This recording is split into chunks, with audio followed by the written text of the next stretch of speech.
is, without question, the top-notch study leader and lecturer in the Osher family. Audiences like this are common. He started teaching at Iliad, as it was then known, in 1993, and in 1998, he conceived and started the first summer lecture program, which is the blockbuster of our annual program. Now, he is an ophthalmologist from St. Louis, Harvard and all that, but he then retired and became a Renaissance man, not an ophthalmologist. He has amazing energy, intellectual curiosity, and the vigor and determination to make some of the best courses that we have at Osher. He's talked intelligently about the Supreme Court. He knows a lot about the Supreme Court. He's talked about the race to the polls. He's talked about something called time and how time is envisioned by different people. He's an amazing guy. He's my next door neighbor and good friend, and it's a great pleasure for me to give a warm welcome to David Bisno on a chilly morning. Before I start any further, I want to give due credit to my wife, Faye, as you can see her name is up here, who checks everything I do both before and after. And if you think we go out for a nice lunch to celebrate afterwards, that's not the case. We go home and she tells me her notes as to what we did right and what we did wrong. So thank you, Faye. I am not a political scientist. I'm not a professional historian, but I fell into this book in the center by Madeleine Albright sitting in the Dartmouth bookstore, and I picked it up thinking, maybe I should read this. And as I read this summer on our back porch, my mouth fell open. Truly, my mouth fell open. And I went through it again, a second time with a fine-tooth comb, and then I decided to look to see what other books are out there which would add to this story. And these are the three books shown here that I highly recommend, on which my presentation this morning is based. There are two others, or three others. Steve Levitsky, who was at the summer program this past summer from Harvard History Department, I thought was terrific. His book is available. Cass Sunstein has a collection of essays by different people he edited, and Tim Snyder. But these three are the ones that I highly recommend if you want to know a bit more and on what this presentation is based. Now, I did this in a slightly abbreviated form twice this past month, October, on Cape Cod, to two different audiences. And as I did that, I realized that what I was doing was very similar to how physicians gain an education. And so I want to take just a couple minutes to share with you an outline of what I'm going to do this morning together with you, but I realized was based on how physicians are trained. Not necessarily at the Harvard Medical School, at all medical schools. And what happens is an education is essentially divided into 4 steps. And John Sanders, I hope, will agree with me, president of Osher. The first step is we learn what a particular disease is, what it looks like, what are the hallmarks of a given disease, what are all the facts we know about chickenpox, for instance. The second step is through the 4 or 7 years of training in a sufficiently large hospital, we hope to see examples of chickenpox, so that we recognize that's chickenpox, and that's chickenpox, and that's chickenpox. So that 20 years later, when we're practicing in Dubuque, Iowa, or Tallahassee, Florida, and a kid walks in with a funny-looking disease, we have been taught that that's chickenpox, based on 1, learning what the disease is, and then 2, seeing examples through the years, so we're prepared then to make a diagnosis when a patient walks in. So for instance, it could be a rash like this. That's not like any rash. No rash looks like this, except that caused by the meningococcus. Done. So that after you see this rash 10 or 12 times during the medical education, sometime later, which did happen to me in San Francisco, there was an outbreak of meningococcal meningitis at Fort Ord. And a patient was carried in unconscious. And the nurses told me she has a penicillin rash. And I took one look, having had good training in St. Louis, and I said, we got to do a spinal tap right away. That's meningococcal rash. Or this rash. What is this rash? There's nothing else that looks like that. That's herpes. That's shingles. A physician sees that 10 or 12 times, and then maybe it's 25 years later, bingo, they know and make a diagnosis. Or it could be something with which our president is very familiar. It's not something you necessarily see, it's something you hear when you put a stethoscope on someone's chest. And you hear a thump, thump, thump, thump, thump, thump. And then over the years of training, you hear that thump, thump, thump repeatedly, so that 20 years later, in Durham, North Carolina, or Franconia Notch, New Hampshire, when you hear that thump, thump, thump, you know that's a particular cardiac problem. Another example, you tell me what's going on here. What is this? That's appendicitis. It's something you see the patient doing. They tell you where the pain is. You see that over and over and over. You've learned what appendicitis is as a physician. You then see it over and over, and you're able to make a diagnosis. And here I have to come back to, here is a fixed size pupil and a cloudy cornea. There is nothing else that does that except acute ankle closure glaucoma. Bingo! You know what the disease is. You've been taught that. You now see it 10 or 12 times. And then when a patient walks in with this, in severe pain, you know, because you've learned what it is, you've seen examples, and now you can make a diagnosis.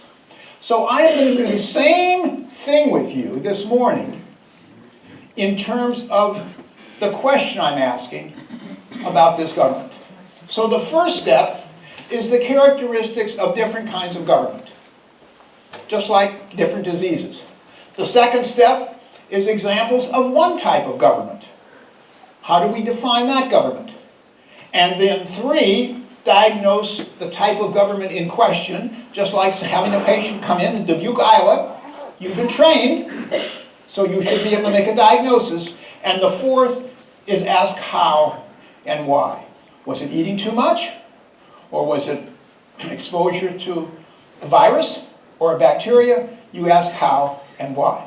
Okay, so the first step, characteristics of different types of government. We live in a democratic republic, a liberal democracy, by a set of laws where the majority rules, while the rights of minorities are strictly protected. We revere the right of free speech, free association, a free press, and free exercise of religion. And above all, we hold as a fundamental right the dignity of each man and woman. Our country has always recognized the pragmatic wisdom of the separation of church and state. And what is an illiberal democracy? A government that holds elections, but they're a sham. Its citizens are not informed of the activities of those in power, and the civil liberties of the individual and minorities are not protected. That type of government is now referred to as an illiberal democracy. And now let's take the 3rd example of a form of government, and that's fascism. What is fascism? We're going to look at and understand what fascism is, so that if we see hallmarks of it later, just like in medicine, we will recognize it and be able to make a diagnosis. Fascism is a major political innovation of the 20th century, an extreme form of authoritarian rule. Nationalist, concerned only with itself, isolationist, authoritarian, anti-democratic. Fascists play by their own rules, ignoring facts and controlling information. Each fascist leader we've known established emotional links to the masses, bringing deep and ugly feelings to the surface. Fascist leaders use government powers for their own ends, drawing energy historically from those who are upset because of a lost war, economic suffering, a memory of humiliation, or a sense that their country is in steep decline. A return to greatness is promised. The greater the feeling of resentment or fear among the populace, the easier it is for a fascist leader to gain power, often in opposition to an ethnic or racial group. Masking corruption under the guise of anti-corruption is a hallmark strategy in fascist propaganda. The undemocratic intent behind fascist propaganda is key. Corruption to the fascist politician is about the usurpation of traditional order. Fascist politicians know that their supporters will turn a blind eye to their own true corruption, seeing it as taking what is rightfully theirs. Fascist states focus on dismantling the rule of law with the goal of replacing it with the dictates of individual rulers or party bosses. Classic fascist ideology believes in, and their propaganda promotes, a hierarchy of values and worth between races. Fascism will always favor the irrational over the rational, fanatical emotion over the intellectual inquiry and discourse. Fascist politics seeks to undermine public discourse by attacking and devaluing education, expertise, and language. When language is lacking to precisely describe reality, there remains only power and the willingness to be blindly led. Scientists are fired, and scientific conclusions ignored. A core tenet of fascist politics, the goal of oratory, should not be to convince the intellect, but to sway the will. The aim of fascist propaganda is to replace reasoned argument with irrational fears and passions. Language is used in fascist politics not to convey information, but to elicit emotion. Regular and repeated obvious lying is part of the process by which fascist politics destroys the information space. A fascist leader replaces truth with power, learning to lie without consequence. Lies and conspiracy theories are hatched against targets: ethnic, religious, sexual, foreign, political, refugees, the other. Conspiracy theories are the calling cards of fascist politics. The goal? To spread mistrust and paranoia, justifying the shutting down of the liberal media. It is well known that once a public accepts the comfort of conspiracy, that thinking as an explanation of irrational fears and resentments, its members will cease to be guided by reason in political deliberation. Fascist politics seeks to destroy the relations of mutual respect between citizens that are the foundation of a healthy, liberal democracy. Extreme economic inequality is actually toxic to liberal democracy. Those who benefit from large inequalities are inclined to believe they have earned their privilege, a delusion which prevents them from seeing reality as it is. Liberal equality means that those with different levels of power and wealth are regarded as having equal worth as human beings. When the wealth is sufficiently great, the myths that are required to sustain that wealth lead to the fascist conviction that those of less wealth are less worthy as human beings. Fascists take advantage of the public's anxiety about the perceived loss of their superiority, capitalizing on their fear of equal recognition of hated minority groups, the other, whether Jews, women, homosexuals, African Americans, Muslims, transsexuals, foreigners, immigrants. The exploitation of the feeling of victimization at the prospect of sharing citizenship and power with minorities is a universal element of fascist politics. At the core of fascism is a loyalty to what is referred to as your tribe, your ethnic identity, religion, your tradition, your nation, in the sense of your group, a nationalism in the service of domination with the goal of maintaining or gaining a feeling that you are worth more than others, a position at the top of a hierarchy of power and status, denying equal respect, rights, and dignity to others, simply because they are human beings. A sense of anguish that accompanies the prospect of a loss of dominant status is manipulated by fascist politicians into an aggrieved victimhood and exploited to justify past, continuing, or new forms of oppression of others. Fascist politicians often mobilize the military against phantom enemies. A healthy democratic state is governed by laws that treat all citizens equally and justly. Fascist law and order rhetoric explicitly divides citizens into two classes: those of the chosen group, who are lawful by definition, and those who are not. In fascist politics, women who do not fit traditional gender roles, non-whites, homosexuals, immigrants, those of a non-dominant religion, are in their very existence violations of law and order.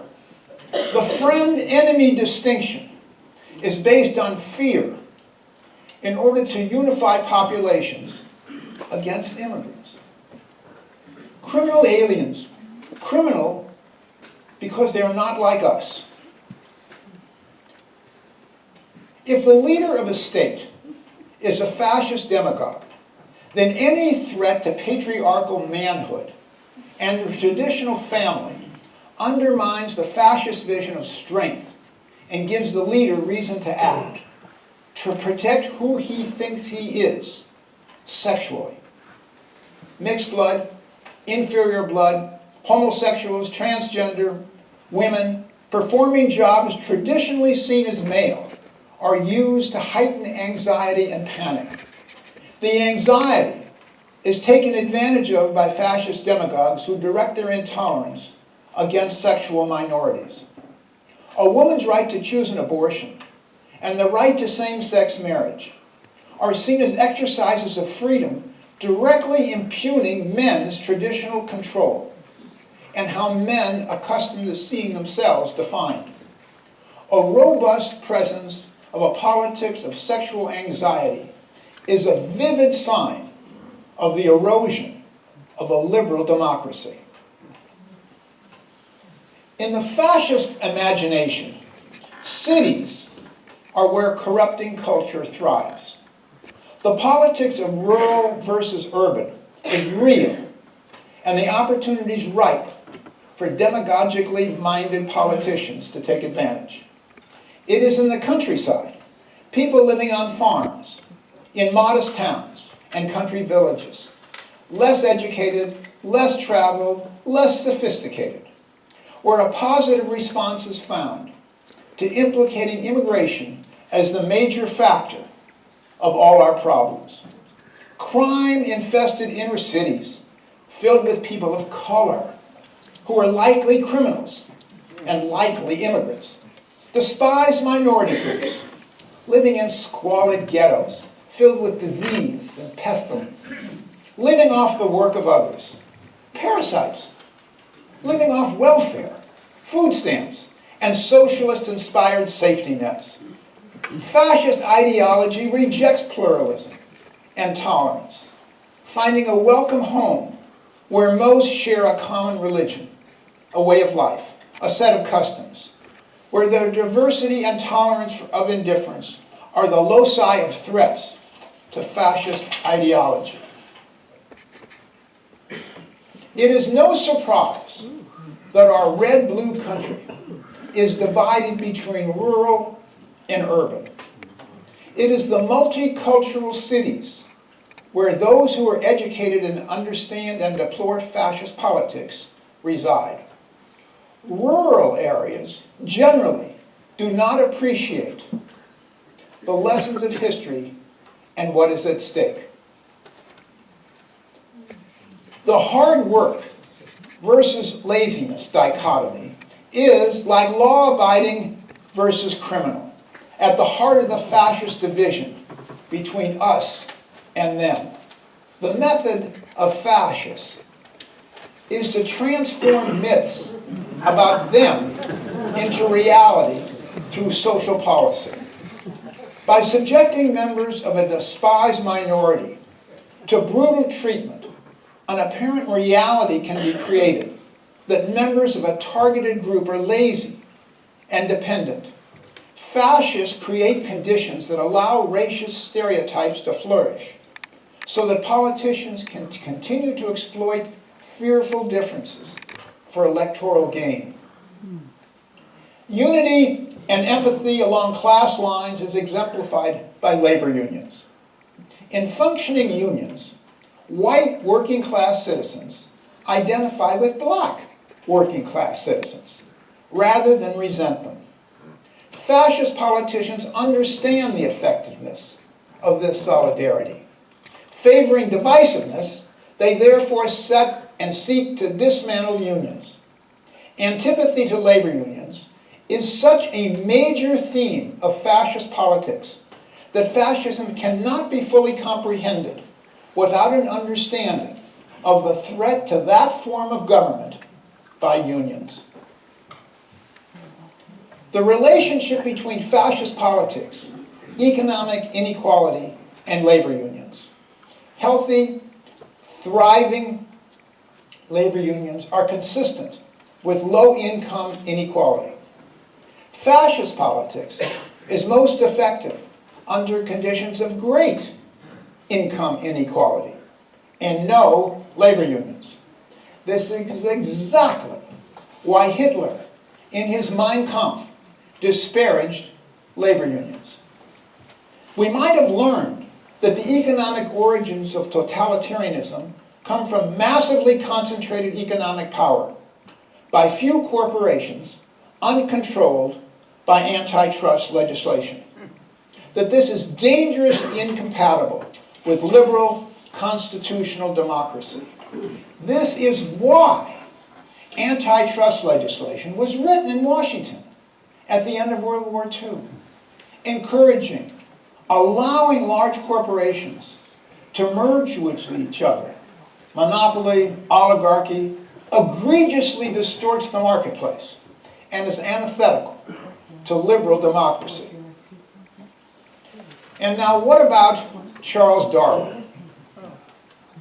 Social Darwinism lies at the basis of fascist politics.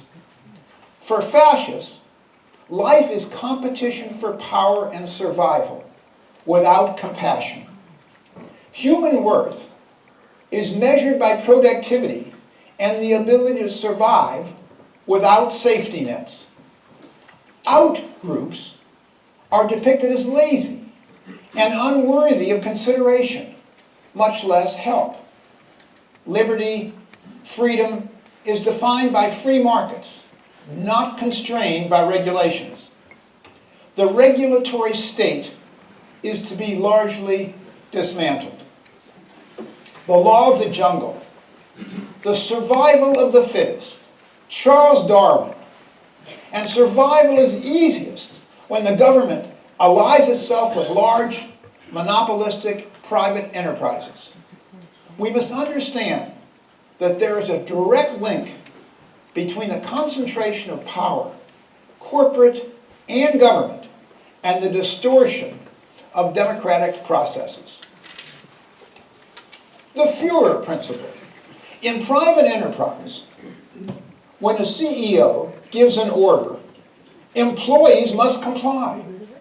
In fascist politics, the country's leader functions like the CEO of a company. No oversight, no checks and balances, no appreciation for regulations that protect consumers and workers and dignity. The dangerous marriage of corporate power and public power leaves the middle class with no political influence over their stagnant wages, tax policy, price of essential goods, or health care. The fundamental value of each citizen is not part of the equation. No mutual bonds of care. The pull of fascist politics is powerful. It simplifies human existence, gives an object, a them, whose supposed laziness highlights our own virtue and discipline. It is all too easy to identify with a forceful leader who helps us make sense of the world, whose bluntness regarding the undeserving people in the world makes us feel better about ourselves. For the unsuspecting and naive, it feels good. It feels really good to be flattered. To whom does fascism appeal? To those of all levels of society, under economic and emotional stress. Groups who feel they are denied rewards to which they feel entitled, to what they think they should have, and what they fear of losing. Those who in a mass movement have a collective sense of acute frustration. Not despair, not yet revolt, never resignation, but frustration simmering with rage. These mass movements rarely arise when the oppression or misery is at its worst. They tend to appear when the worst is behind, but the future for the group appears dismal. It is when a recovery finally gathers speed and some improvement is tangible, but not yet widespread. And then that target begins, and then their anger begins to rise. After the suffering of recession or unemployment, and despite hard work with stagnant or dwindling pay, the future stretches ahead with relief just out of reach. When those who helped create the last recession face no consequences, but renewed fabulous wealth, the anger reaches a crescendo.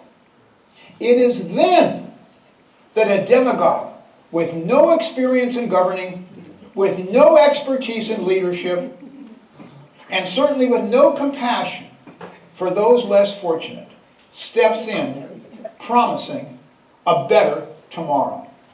Tomorrow will belong to you. Fascism concerns itself with specific policies, less with specific policies than with finding a pathway to power. Narcissism and arrogance replace debate and persuasion. It is all about me. And if properly done by fascists, tomorrow will belong to you.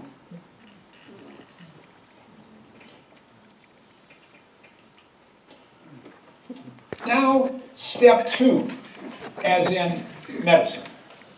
Examples of fascist states. We've learned the definition of the disease, i.e. the government. Now, let's, as you do in medicine, see examples to reinforce it in our mind what that looks like. So for the next few minutes,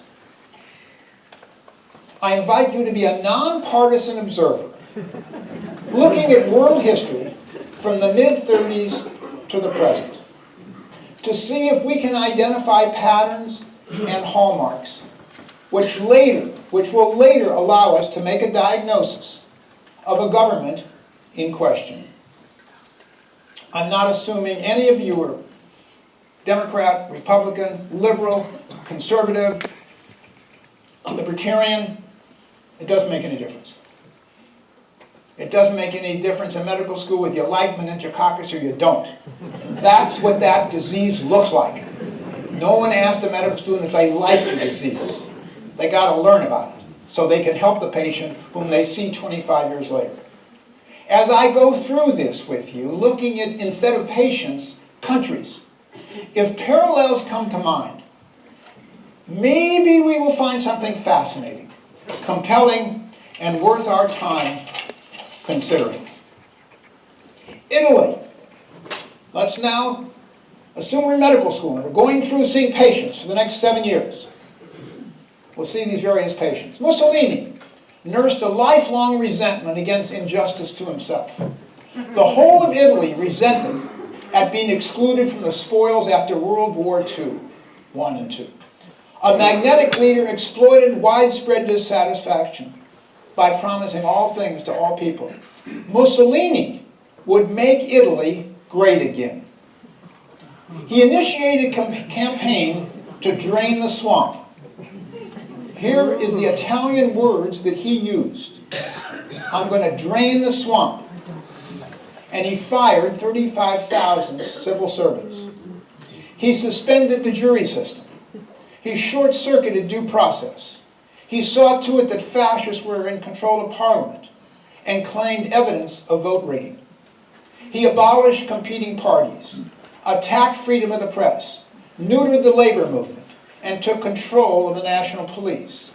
He threatened to lock up his political opponents. He claimed power to approve any successor to the king and fire whoever disagreed with him. He abandoned romantic conceptions of human equality, embracing the century of authority, direction, and order. He lured the mass of people with what he told them they wanted. He was a poor listener. He disliked hearing other people talk. He liked listening to himself.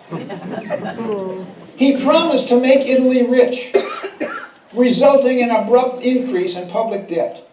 He appointed only cabinet members who agreed with him, believing his thinking was always right. Mussolini was a circus master without peer. While he did not transform the political map of Europe, Adolf Hitler did. Hitler understood that the masses of his countrymen after the loss of World War I were cold, hungry, miserable, unemployed. Not so unlike those Americans who lost their homes and savings as a result of our 2008 banking mortgage debacle. In Germany, the masses were looking for a man who spoke to their anger, understood their fears, and sought their participation in a stirring populist cause. Hitler wrote his speeches to purposely generate outrage abroad. He understood that his followers wanted to see him challenged because they yearned to hear him express contempt for those who thought they could silence him. He understood that the image of a brave man standing up against powerful foes is immensely appealing. He lied shamelessly about himself and his enemies. Hatred was his creed. Scowling was his countenance. Proud he was of his avowed racism and disregard for morals, civility, compassion, and anyone who wasn't, in his case, an Aryan. Anti-democratic measures and outright fascism was attractive and appreciated by the masses of Germans. To those not sufficiently sophisticated, for a time. So attractive was the image of fascism that the following story of a German woman is chilling. Quote, I was sitting in a cinema with a Jewish friend and her daughter of 13 while a Nazi parade went across the screen. The soldiers marching smartly, their arms outstretched, their flags waving. The little girl caught her mother's arm and whispered, "Oh, Mama, Mama, if I weren't a Jew, I think I'd want to be a Nazi. Today, in southern Germany, Bavaria, the Alternative for Germany Party is winning votes. And through a complicated process, too much to go with you here, we all know that Angela Merkel is going to be leaving the scene. In all cases, the prize, a better life tomorrow, a better life tomorrow, for which it is worth marching, for which it is worth giving up democratic values. The less educated masses trusted that their leaders, Hitler, Goebbels, Himmler, could do as they promised, making hoped-for fantasies real. Today, it is the Out for Germany party. Across Germany, millions gave up their values and may be doing so today because they had become convinced that the world of tomorrow would belong to them.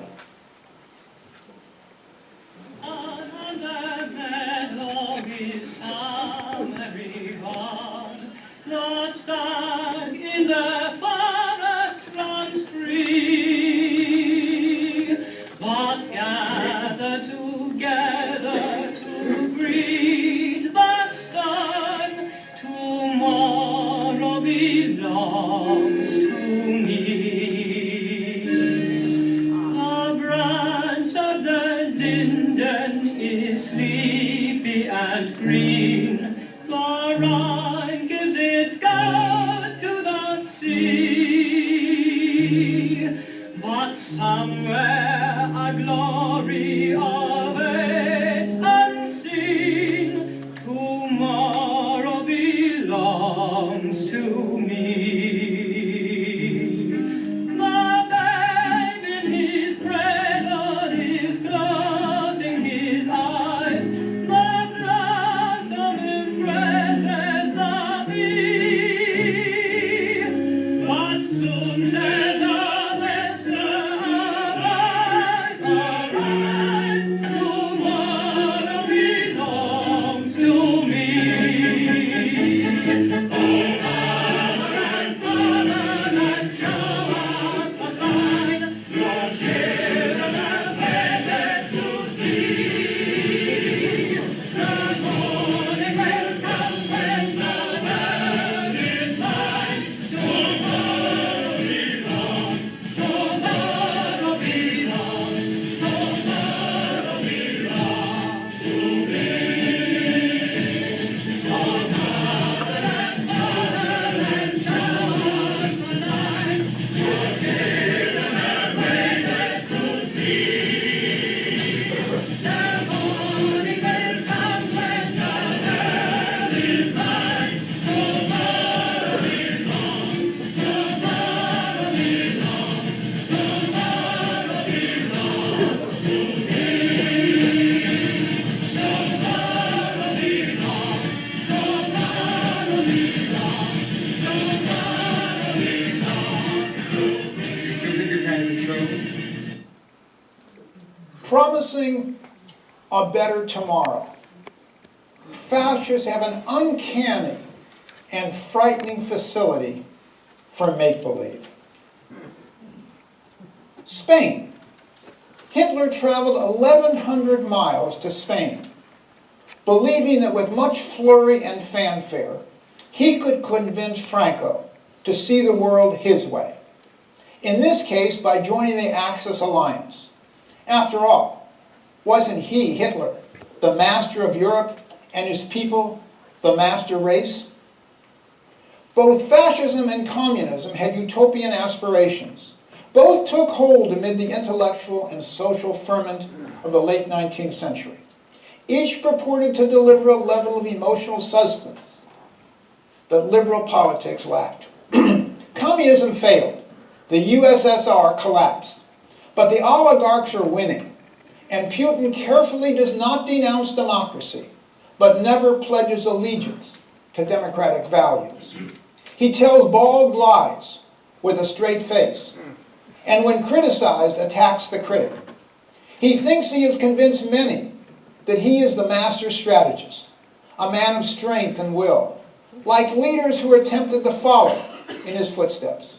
He sends to Siberia or locks up those who find fault with him. Putin is comfortable with his country's efforts to disrupt elections in the United States, but also in France, Italy, Britain, Spain, the Netherlands, the Baltics, the Czech Republic, the Ukraine, and Georgia. He takes pride in inflaming public opinion and igniting conflict. His rallying cry is nationalism, with staged military parades. All for Russia, and Russia for Russians.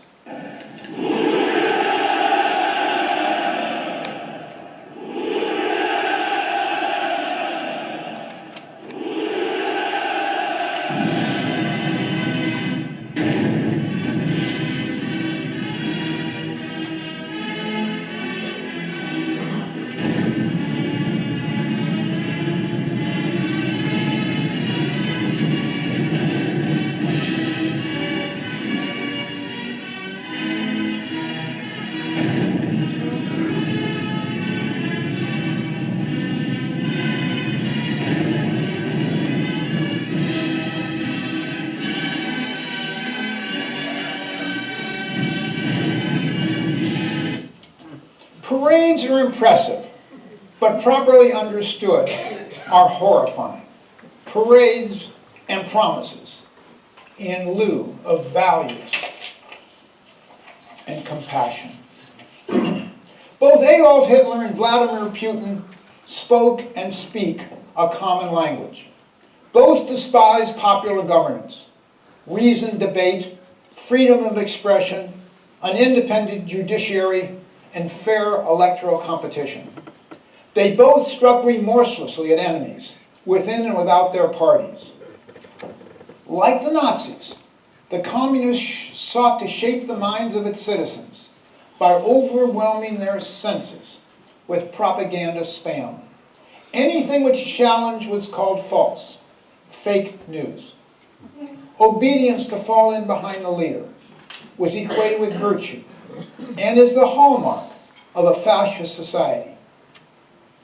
The Allies won the war, 1945, and the Cold War ensued until 1989. Europe was divided by a wall into Western democracies and Eastern totalitarian states, the latter under the dictatorship of Communist Russia. And then something quite amazing happened. Quite amazing that few, if any of us, would have predicted. 1989, the wall came down, and the dictatorships in Eastern Europe seemed to be finished. The world was hopeful. You all remember this. Democracy was winning. Totalitarian states were finished. There was hope in the world. There was hope. Poland, democratic government. Hungary, likewise. The Czech Republic, do you remember the Velvet Revolution of Václav Havel? These countries were liberated. The casting off of long-time dictatorships and military leaders. But something changed. Something happened. Something went terribly wrong with what we thought was hope. The initial flirtation with liberal democracy turned into a dizzying anxiety and a desire to build fences. Right-wing governments captured control of governments peacefully, democratically, and then put an end to democratic forms. Liberalism as an idea failed. Stefan Zweig, the Viennese pacifist, committed to a Europe without borders, would have committed suicide a second time had he lived to see what is happening in 2018. It is frightening, profoundly disappointing, deeply discouraging, and vitally important for us to recognize the undemocratic processes, the illiberal democracies, if not outright fascism, on the rise in Western Europe. Czechoslovakia, Hungary, Poland, Turkey, perhaps Germany, Italy, and certainly Austria. Countries for which we had such hope. A terrible corner has been turned. What went wrong? What went wrong and why? How do we explain it? How do you explain it to yourselves? Czechoslovakia. At the end of World War II, Czechoslovakia was caught between Soviet-style fascism and the robust democratic republic they cherished in the 20s and 30s.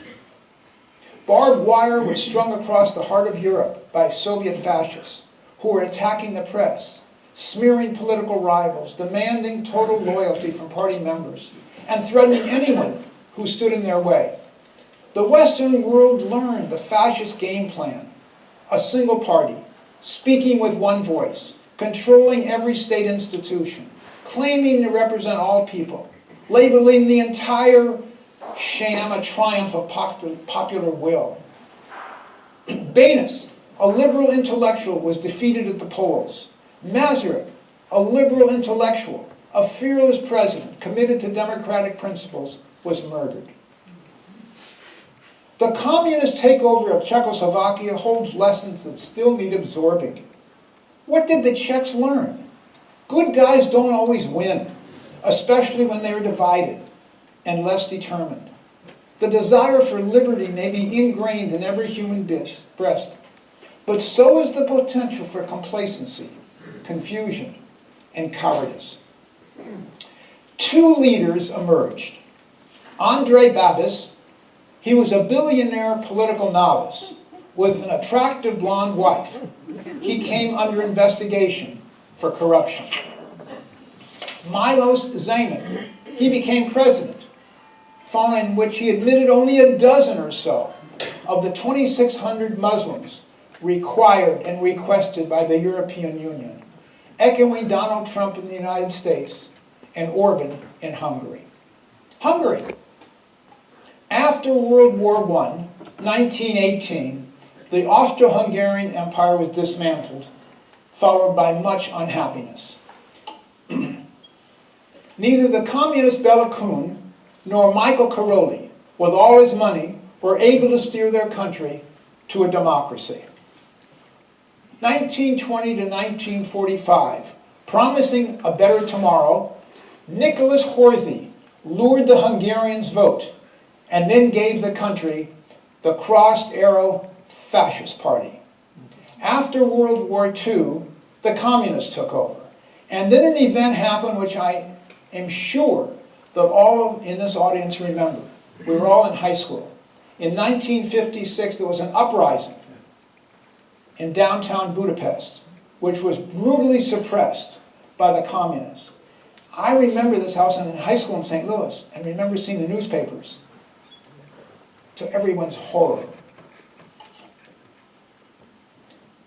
The democratic leader who tried to emerge, Imre Nagy, was murdered. Communist control continued until 1989 and the fall of the wall. After which, real hope bloomed. You all know the name George Soros. He made a lot of money, and he was a devoted liberal for democratic, humanitarian, compassionate values. He established in downtown Budapest, and you can all go see it, the Central European University. He also, in addition to this university in downtown Budapest, attracting students from all over the world to come study liberal values, he also established a scholarship for deserving students at Oxford University, much like the Rhodes Scholarship. He did this in the early 80s. In Budapest, there emerged an educated gentleman.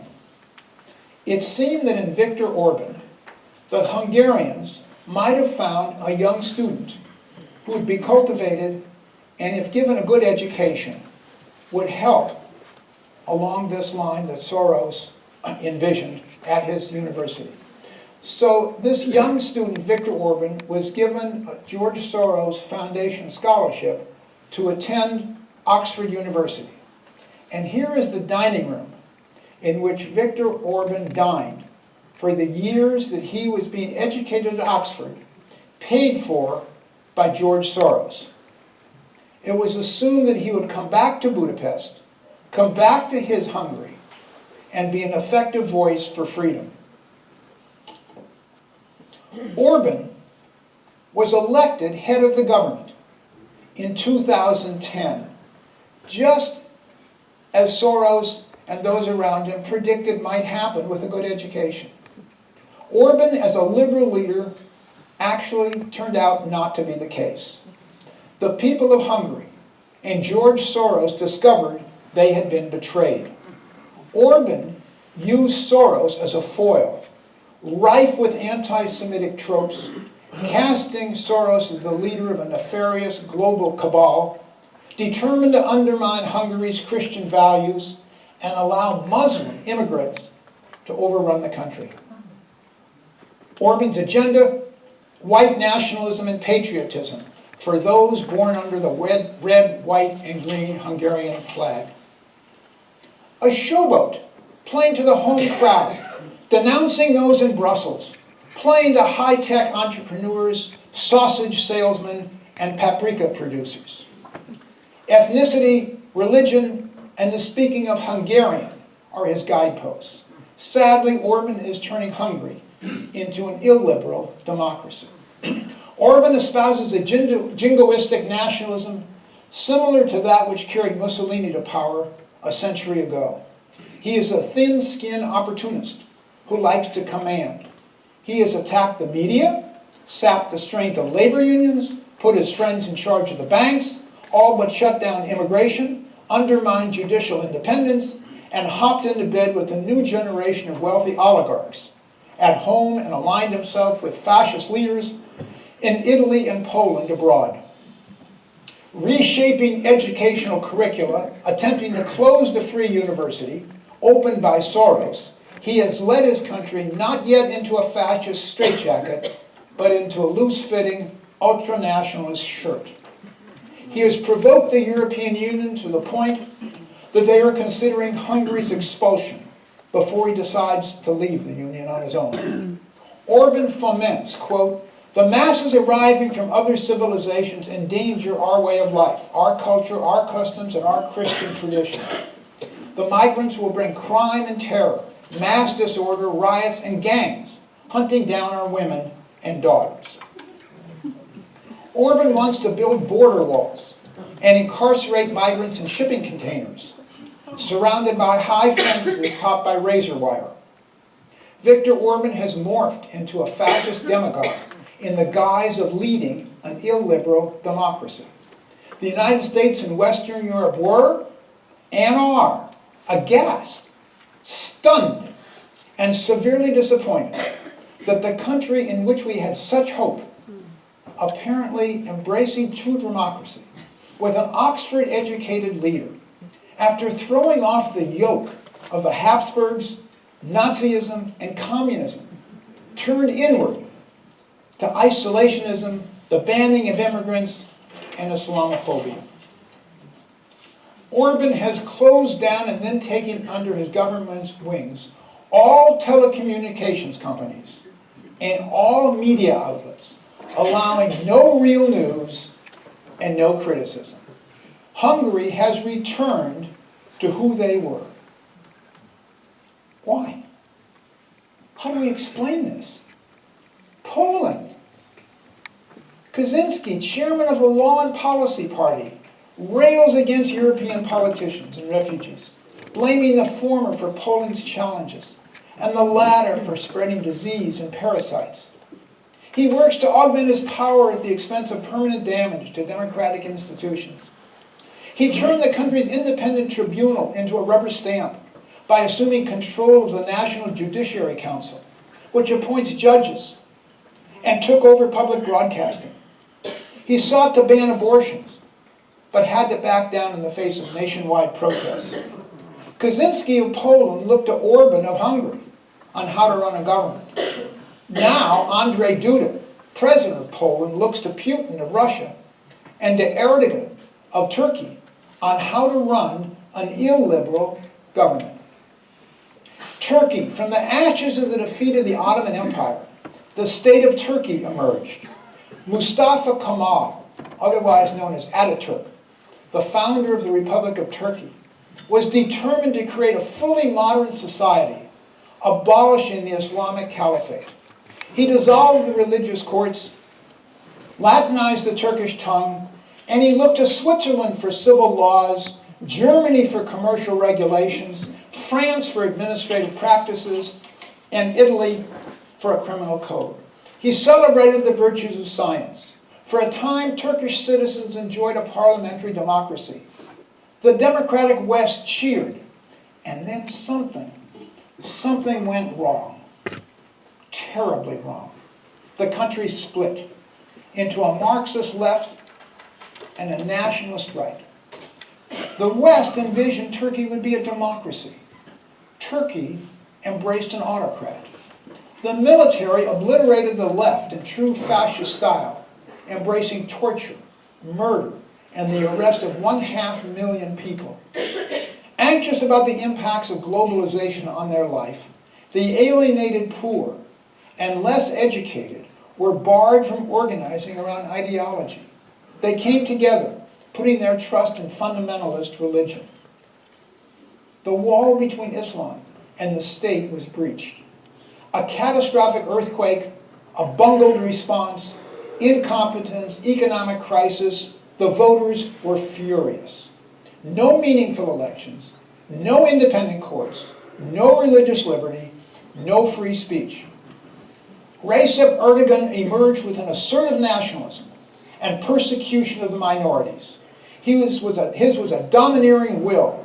He took control of the press, appointed judges who agreed with his methods of fascism, effectively disabling the courts. Erdogan became a polarizer, canceling gay parades, condemning LGBT activism, condemning birth control. After a failed military coup, he declared a state of emergency and purged the country's military, police, and courts of personal enemies, both real and imagined. 140,000 government employees were suspended. 16,000 military and police were cashiered out. 6,300 teachers were purged. 2,500 journalists were sacked. 1,000 businesses seized. 189 media outlets shut. 15 universities closed. 1 of every 5 judges in the country was forced to resign. Erdogan talked of prosperity tomorrow. It will belong to you. Conservative social values today. Erdogan has little charm, but enormous intensity. A voice inside tells them that he, and only he, knows what's best for Turkey. Power in his hands becomes an end in itself for Erdogan, and we see it leading to an illiberal democracy and tyranny. We are all too aware of the present Khashoggi mess between 2 fascists, Erdogan of Turkey and Prince bin Salman of Saudi Arabia, Donald Trump and Jared Kushner. Before turning our attention away from Europe, let us be aware that on the rise in France is their National Front. In the West, the Netherlands Freedom Party. In the North, Sweden's Democrats. And in Finland, the True Finns. In the South, Greece's Golden Dawn Party. And Italy, Matteo Salvini, a right-wing populist rising to power. And in Europe's center, in its center, the land of Strauss, waltzing. Austria has 2 right-wing parties, the Freedom Party and the Conservative Party. And it has one 32-year-old right-wing anti-immigrant chancellor, 32 years old, Chancellor Sebastian Kurz. Now, wanting to knowing I was going to be in front of you today, and having been to Vienna a lot with Faye, I really wanted to learn more from the inside about this guy, Sebastian Kurz, who's 32 years old. So, remembering that in 2012, Faye and I went to Vienna. We had been invited to the Opera Ball. And this is pictures in Vienna in February of 2012 when we were invited by a doctor friend by the name of Dietmar Steinbrenner. And we went, and we had a good time. But knowing I was going to do this morning, I wrote Dietmar and asked him to send me a few thoughts about their young 32-year-old chancellor. So this is a letter that Dietmar just sent back to me 2 days ago. Middle-class parents, father a manager in a technical business, mother a teacher in the elementary level. He's the only child. He graduated high school with honors. He has a girlfriend, pretty, blonde, young woman who studied economics. They have been together since his 18th birthday. They live together in an apartment in Vienna. He's now 32 years old. He has been ambitious since a child. He became head of the youth division of the Conservative Party, always wanting to move on and up. Always aware of public opinion, he changed his programs accordingly. Sebastian shed liberal ideas and moved to the right when he felt the winds were blowing in that direction. He's well-spoken, perfectly groomed. He is seen as a wunderkind who surrounds himself with a bunch of able whiz kids who are successful in curbing the influence of party elders. He started as a representative at the Vienna City Council, moved on to the Austrian Parliament in 2013, was Undersecretary for Affairs of Integration and Immigration, and then became Foreign Secretary from 2013 until 2017. He's now 32. Styling himself as the Messiah of the Conservative Party, with cool planning and strategy, he orchestrated a coup against the hapless Vice-Chancellor that led to Vice-Chancellor's resignation.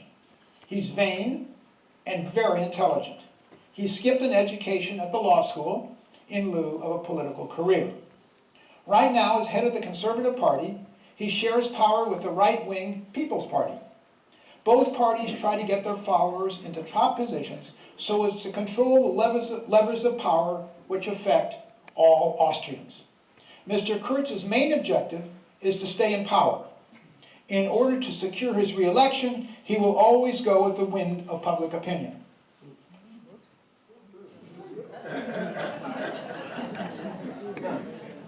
Help.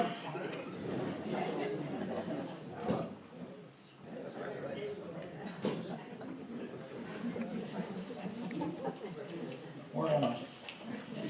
He is not dangerous. Sebastian Kurz is not dangerous because his only belief is his desire to stay in power. Any strongly held ideology is not apparent. He is not an anti-Semite. His pro-Jewish overtures are cleverly calculated to put pressure on his coalition partner rather than a true reflection of his morals and beliefs. Sebastian Kurz is a young, clever, intelligent, vain political careerist who emanates a carefully groomed image of youthful freshness and honesty as he works to appease middle-class voters on his carefully honed path to lead a majority government.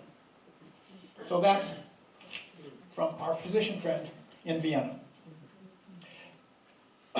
Disturbing and perplexing it is to see the countries of Western Europe, including Austria, who suffered so mightily in the 30s and 40s, now vote themselves into illiberal democracies, if not outright fascist states. No less disturbing is the descent towards, if not into fascism, by a Canadian province just north of our border, and countries in South America, the Middle East, and the Pacific, those accustomed to dictators. This past June, Whether you realized it or not, Ontario, a couple hours drive from here, selected as their province premier Doug Ford, an uneducated populist businessman who is not, at least yet, a fascist, but has the trappings of a Canadian Trump. He attacks the media, distrusts experts, ignores the danger of carbon emissions, attacks progressive sex education programs, and promises to oppose the progressive agenda of Canadian Prime Minister Justin Trudeau.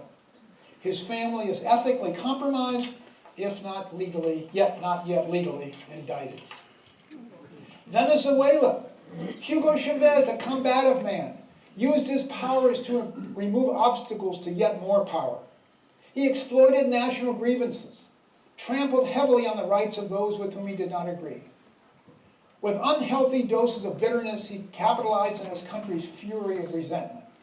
He vilified half the country in search of applause from the other. He insulted the United States, not understanding our tradition of checks and balances. He set off rhetorical fireworks, tossing them in all directions. Every day and night on a podium, in a TV studio, in front of a radio microphone, he boasted of his accomplishments and derided real and suspected foes. He chose businessmen with no experience in government to lead the government and promised jobs to friends who had no experience for the tasks they were assigned. Chavez suspended judges who ruled against him, packing the bench with compliant appointees. He rewarded loyalists, denied fair treatment to others, intimidated opponents, prevented protests. He revoked operating licenses of TV and radio stations. For him, dissents were a threat to freedom and his personal power. The Venezuelan experience reinforces what we've come to know about fascism. When economic and social conditions deteriorate and democratic politicians fail in their obligations to lead, the lure of a gifted Pied Piper can be hard to resist. Chavez's constituency felt excluded from its own democracy, bringing him to office wearing red t-shirts and baseball caps. Mr. Bolsonaro, Brazil's new president, a fiery, right-wing, homophobic misogynist, who has said that if he had a homosexual son, he would like him to be dead. That a female colleague in parliament was too ugly to rape. That black Brazilians are lazy and fat, and that he misses the generals and torturers who ran Brazil for 20 years. Brazil is emerging from its worst ever recession, wanton corruption, and violent crime. Against this background of desperation, disarray, and disappointment, the Brazilians last month elected him as their new president, an evangelical Christian with few Christian values, who preaches a blend of social conservatism and economic liberalism, though he knows nothing of finance and even less of global warming. He is a populist riding a wave of discontent and frustration, offering beef, Bible, and bullets to those in Brazil who opted for an offensive, crude, and thuggish form of fascism to replace the democracy they once knew. He has developed a relationship with Steve Bannon, who is coaching him in the fine art of preserving white Christian culture against dark-skinned non-Christian immigrants, consistent with fascist dogma of denying rights to minorities. And he is now looking to John Bolton for foreign policy advice and closer ties to President Trump. North Korea, never an aggressive power. North Korea endured centuries of attacks and occupation, choosing understandably to exclude most foreigners, becoming known as the Hermit Kingdom. Kim Il-sung now, a committed nationalist, has a true fascist appetite for power. The Philippines. Since 2016, Rodrigo Duterte has relied on police and vigilantes to kill suspected drug dealers without the slightest pretense of due process. He has told those abusing their authority to go ahead and plead guilty so he can pardon and promote them. Egypt, 2013, Egyptian General El-Sisi seized power in a military coup. His government censoring public debate, using lethal force against protesters, harassing journalists, outlawing political opposition, and filling its jail with tens of thousands of dissidents. Bahrain, the kingdom systematically discriminates against the Shiite Muslim majority, robs dissidents of their citizenship, maintains a tight lid on civil society, and refuses to tolerate serious political opposition. Now, Mussolini and Hitler drew on the anguish of their citizens following the carnage of World War I. Kim Il-sung played guardian and guide in a country scarred by 4 decades of strife. Milosevic and Putin tapped into deep wells of nationalist outrage in the aftermath of the Cold War. Chavez and Erdogan rose to power amid political and economic crises that were knocking members of the middle class off their financial ladder and into poverty.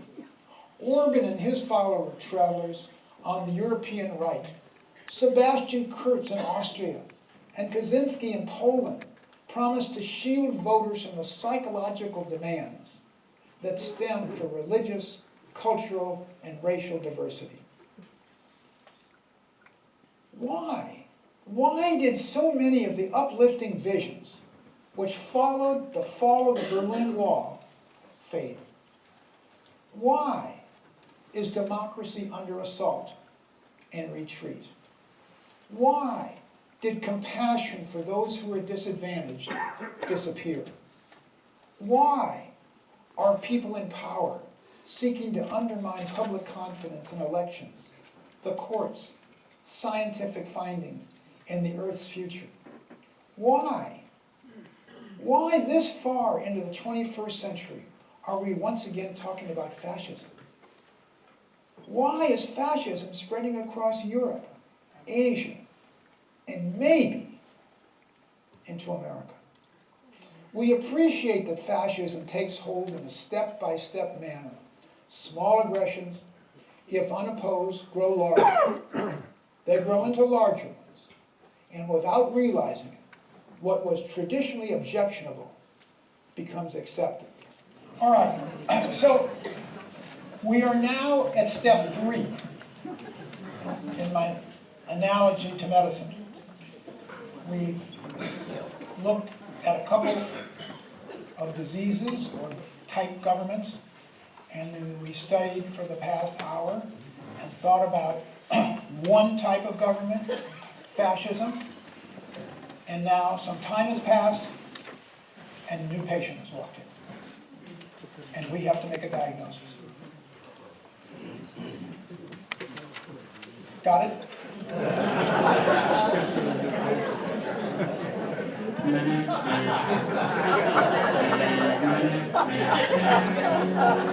The story you're about to see is true. The names have been changed to protect the innocent.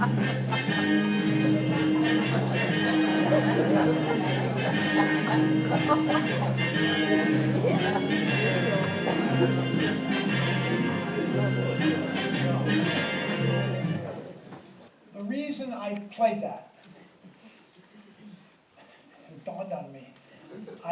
Faye asked me a couple months ago, what are you going to be doing in this thing? Well, when I do con law lectures, my purpose is to teach about constitutional law and the various arguments of the Supreme Court, not to promote one view or the other. There are legitimate views on all sides. And Faye said, well, what about this lecture?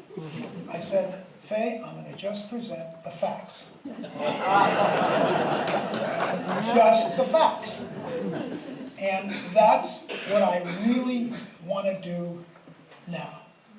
And of course that reminded me of Jack Webb. And wherever we've gone in the past few weeks, and I asked someone, just the facts, man, just the facts. Everybody knows. Everybody knows. Dum, dum, dum. And so I am not in front of you as a pro or anti anything. I am not coming in front of you as a liberal Democrat or a conservative Republican or off the wall, whatever. With you, I just want to look at the facts, ma'am. Just the facts. Just as a patient comes in with that rash, or when John Sanders listens to the heart and knows a particular bump, he may not like the fact that that patient's thump means they have rheumatic heart disease. But that's the fact. And now he's got to deal with it. And we shouldn't be afraid of facts. Otherwise, we're just a mess if we don't look at the facts. So now the question, a legitimate question, can fascism happen in the United States? It is. Is it happening here? That's a question. I suggested that you must decide. Some of you may be in agreement one way, some of you the other. Some of you may even, or some of your friends, might even find the question appalling. Just as the folks in downtown Budapest are finding what's happening there appalling, or on the Ringstrasse in Vienna, my doctor friend, appalled. But hopefully, with this consideration, all of you will find the consideration at least fascinating.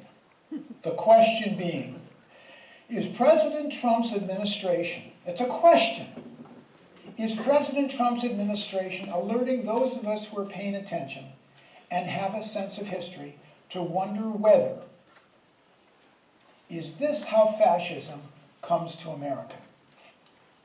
Not with jackboots and salutes, but our president tapping into popular resentments and insecurities.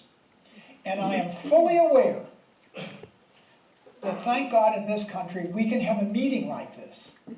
And I can say whatever I wish, and you're free to come or not come. And there are not any stormtroopers outside the doors.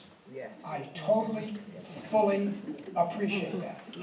And giving that wonderful freedom that we have, our job is to preserve it so that tomorrow night or Monday night you can hear another speaker with other kinds of views. My hope is that all of us are waking up to discover whether, maybe not, there are parallels, disturbing similarities between what happened and is happening in other parts of the world and what we have all seen happen in Washington since President Trump was elected.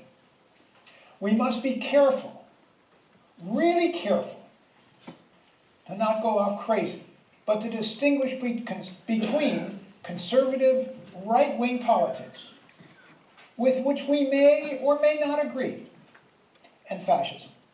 They're different. They're totally different.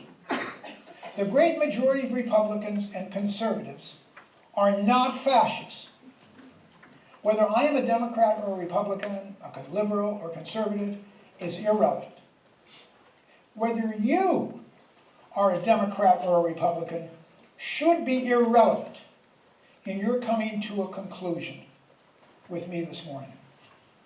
Now let's take a look at the United States as our step 3 in the analogy of how a medical student is trained, and try to make a diagnosis on the basis of what we see happening, not on what we hoped would happen. I can't look at that patient and say, gosh, I really hope you wouldn't have that rash. You can't do that. The patient dies. And so will this country if you get it wrong. I invite you to think seriously about and decide whether and to what extent Donald Trump resembles other purveyors of ultranationalism.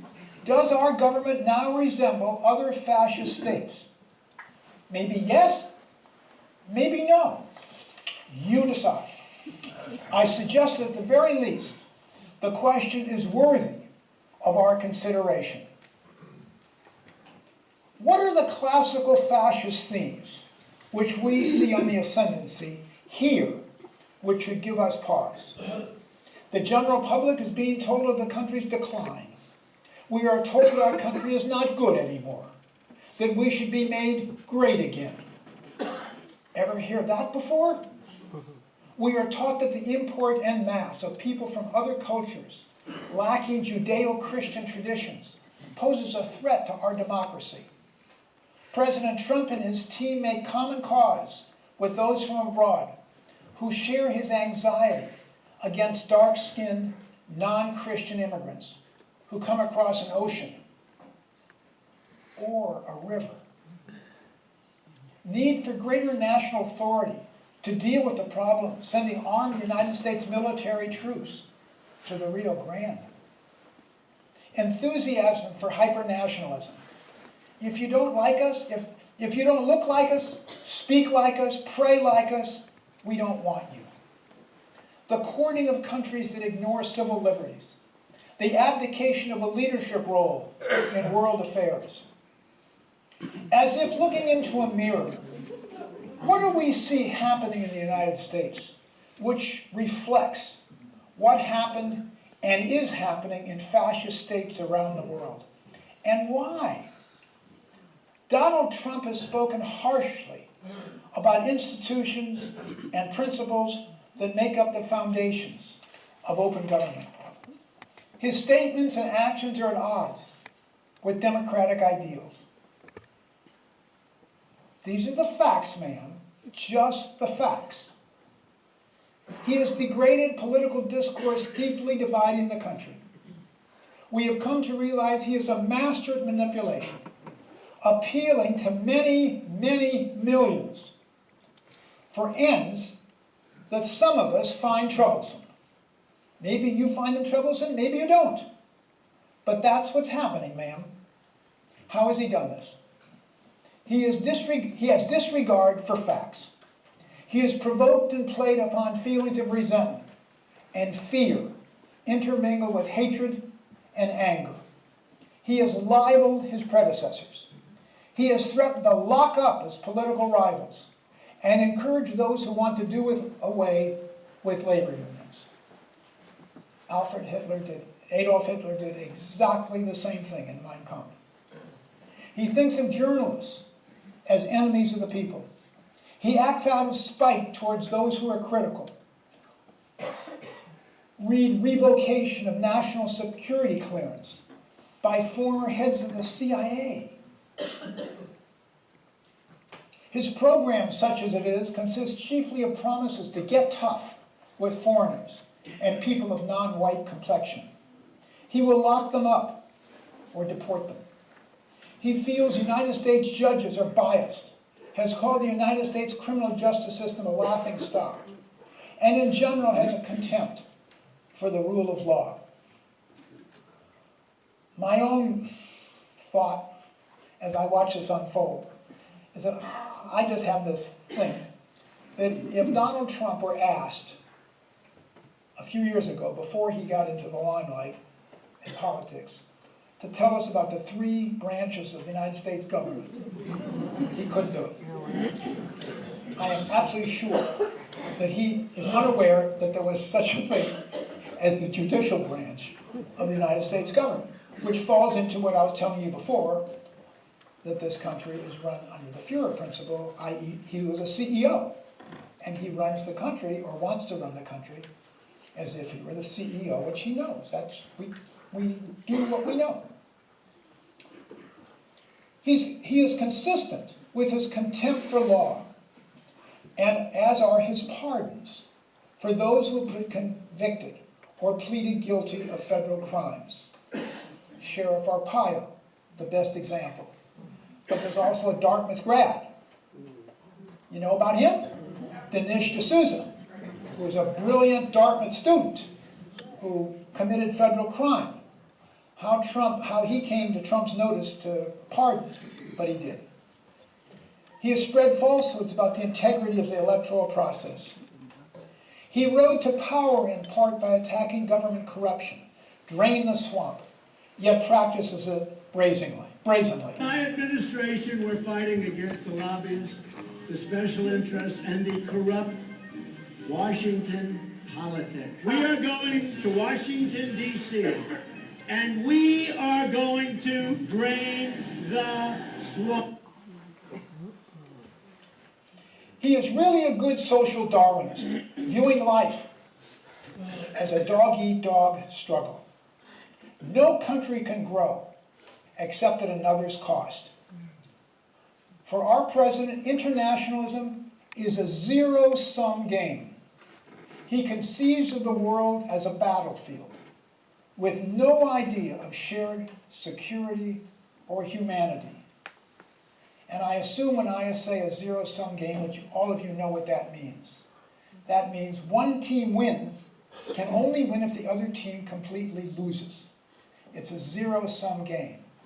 There's no working together. He continues to vilify immigrants, supported by those who suggest that alien groups pose sexual threats. Read his support of members of the Ku Klux Klan in Charlottesville. How about those whom we value overseas? He disparages those who were our international friends. He nurtures a paranoid bigotry toward followers of one of the world's foremost religions. He put into place nationalist economic and trade policy tariffs. He has encouraged overseas autocratic governments. Our country is picking fights with allied friends on immigration and tariffs, but we say nothing about the abuse of human rights to those with whom we are at odds. Nikki Haley said that Trump slaps the right people and hugs the right people. You decide if Nikki Haley got it right or just has it reversed. Trump has a dark view of contempt for the United States as we've known it. In his view, the U.S. courts are biased, the FBI is corrupt.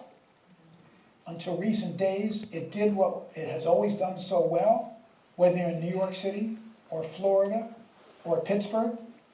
And I went to Pittsburgh right after the shooting. My son is a rabbi 3 blocks away from where the shooting took place. The FBI did their job. The press always lies. Elections are rigged. The passes of inquiring White House journalists can be revoked. Trump is a master at demoralizing and dividing. Many Americans feel aggrieved like their counterparts in Europe. Economic hardship, discomfort with social and cultural changes lead the uneducated masses to believe that public servants are incompetent, crooked, or both. Trump's approach is that of a demagogue, exploiting insecurities and stirring up resentment. Trump chooses, rather than to try to alleviate anger, his fascist choice is to inflame it. He tells a crowd he'd like to punch a protester in the face or have him carried out on a stretcher. Critical developments on the road to fascism include denying and distorting information by undermining system of justice and by paralyzing the education system. Make America great again. This is the fascist slogan. What Trump truly doesn't understand is the stake that all countries have in the fates of others. Read Madeleine Albright's book. I'm not an expert at this. She is. She lived it. He wants to reduce some of our existence to a competitive struggle for advantage, exactly as businessmen do. Underlying fascism is a theory that nations are entitled to take what they want for no other reason than that they want it. It is the business model which Donald Trump knows. Trump's view of life as a wilderness of Darwinian dogfights does not correspond to the intricately interdependent world in which we must frequently join forces if we are to make the best of our lot. NATO is not a business proposition. Living together is not a zero-sum game. This administration's retreat from the enforcer of the world order that our nation created after World War II is returning the world to its natural state. A dark jungle of competing interests, clashing nationalism, tribalism, and self-interest. This, sadly, after 70 years of relative peace and free trade. If you remember, Hitler returned to Berlin empty-handed after visiting Franco in Spain. Not so unlike Donald Trump, traveling to Singapore and returning to Washington empty-handed. Despite their bragging, flattery didn't work. Franco declined to link his fate to the Nazis, and the North Koreans declined to link their fate to Trump. Tomorrow belongs to me. The uncanny and frightening facility for make-believe. What could be more impossible than promising tomorrow to vet every single visitor to the United States for traces of Islamic blood? Or promising tomorrow to build a big, beautiful wall stretching across the entire Mexican border, paid for by the Mexican government? Or more credulous than arguing that we could pay off our national debt through a global trade war? In the emotional fervor of mass frustration, these impossibilities become icons of hope, symbols of a new way of conducting politics. Their very impossibility is their appeal. Tomorrow belongs to you. We'll make America great again. The powerful engine which drives such promises for tomorrow is always the evocation of hatred. Undocumented Mexican immigrants are a population of largely rapists and murderers. And the Muslims are all terrorists. They have to go. All 11 million undocumented immigrants by force. Separate parents from their children. Do we not hear the monstrous historical echoes reverberating from Auschwitz? Early in his presidency, Trump phoned Duterte, the Philippines, to congratulate him for doing an unbelievable job pardoning those whom he had urged to commit crimes. Learning from fascist Duterte, Trump pardoned Sheriff Arpaio of Arizona after being convicted flagrantly violating federal laws with regard to profiling and immigrants. Endorsement, you know you're the king of the border, right? When Sheriff Joe endorses you, you have the toughest on immigration. Where's Sheriff Joe? I love Sheriff Joe. Arpaio became sheriff in 1993. Upon Erdogan amending his country's constitution to allow him to stay in office in 2019, Trump phoned him to laud his accomplishment. As in Hungary, Trump, just exactly as in Hungary,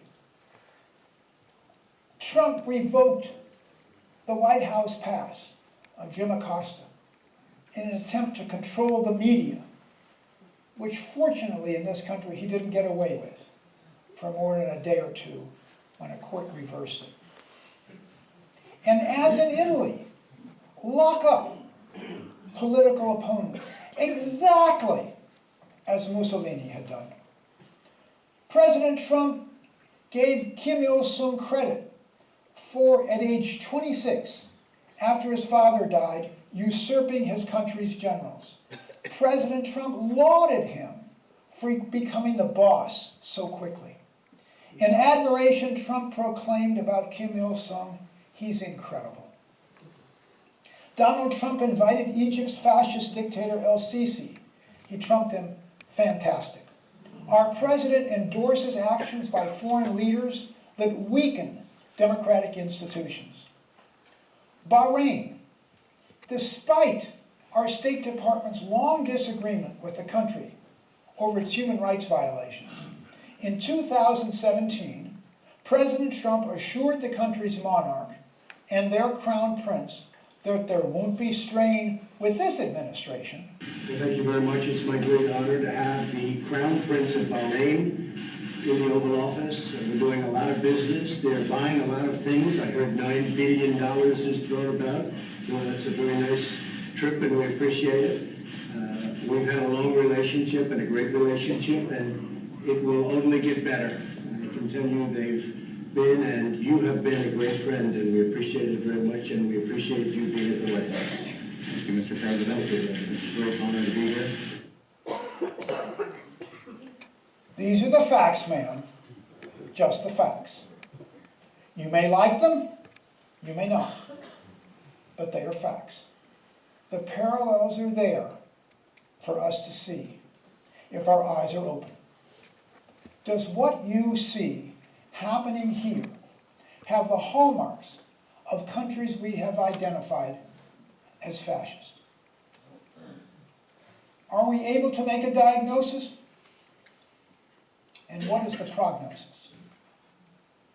Will America's populism and identity politics return us to the strife that produced totalitarianism in the 1930s and is doing so in Europe today? Does President Trump represent our nation, who we are, or is he a passing aberration? Then we can legitimately ask, has fascism previously raised its ugly head in America? Well, yes, for a time. When World War I ended, 1918, there was much misery in both Europe and the United States.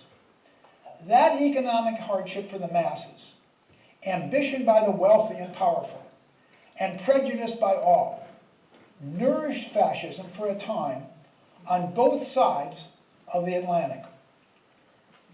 Oswald Mosley led the British Union of Fascists.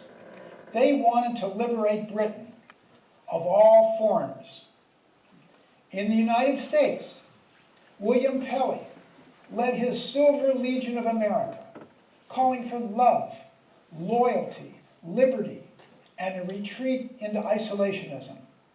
He advocated that America learn from the Nazis, organize militantly anti-Semitic and anti-immigrant armed bands. Father Charles Coughlin, supporting the Ku Klux Klan, was a polarizing isolationist radio personality. And Fritz Kuhn led the German-American Bund from 36 to 39, mocking Franklin Roosevelt as Frank D. Rosenfeld and his Jew deal. Mr. Kuhn, more involved with supporting a mistress than serving honorably this country, would serve a prison sentence for tax evasion and embezzling. And Joseph McCarthy, whose instincts were those of Mussolini, was the epitome of a fascist showman who craved power with the temperament of a bully. He raised the question for all of us: can a democratic citizenry be talked into betraying its own values? McCarthy cared not at all whether his startling disclosures had any basis in fact. He knew he had the support of right-wingers with deep pockets. He knew the demagogue's trick, the fascist ploy. Repeat a lie often enough, it begins to sound as if it might be so. Earlier, the senator asked, upon what meat does this our Caesar feed? Had he looked 3 lines earlier in Shakespeare's Caesar, he would have found this line, which is not altogether inappropriate. The fault, dear Brutus, is not in our stars, but in ourselves. No unfamiliar with the history of his country can deny that congressional committees are useful. It is necessary to investigate before legislating.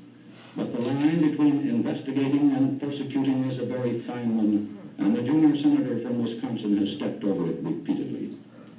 His primary achievement has been in confusing the public mind as between the internal and the external threats of communism. We must not confuse dissent with disloyalty. We must remember always that accusation is not proof, and that conviction depends upon evidence and due process of law. We will not walk in fear one of another. We will not be driven by fear into an age of unreason if we dig deep in our history and our doctrine. And remember that we are not descended from fearful men, not from men who feared to write, to speak, to associate, and to defend causes that were for the moment unpopular. This is no time for men who oppose Senator McCarthy's methods to keep silent, or for those who approve. We can deny our heritage and our history, but we cannot escape responsibility for the result. There is no way for a citizen of a republic to abdicate his responsibilities. As a nation, we have come into our full inheritance at a tender age. We proclaim ourselves, as indeed we are, the defenders of freedom wherever it continues to exist in the world. But we cannot defend freedom abroad by deserting it at home. The actions of the junior senator from Wisconsin have caused alarm and dismay amongst our allies abroad and given considerable comfort to our enemies. And whose fault is that? Not really his. He didn't create this situation of fear, he merely exploited it, and rather successfully. Cassius was right. The fault, dear Brutus, is not in our stars, but in ourselves. Good night, and reflect.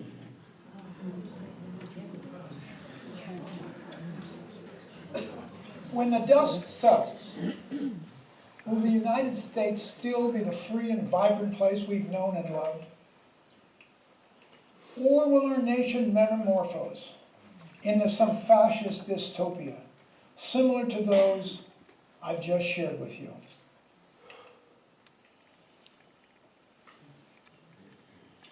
Bill, in Hemingway's The Sun Also Rises, asked Mike how he, Mike, went bankrupt.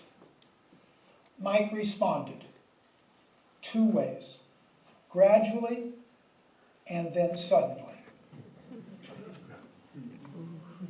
That is a fair description of how the world order collapsed after the 2 world wars and how it could collapse in our own time.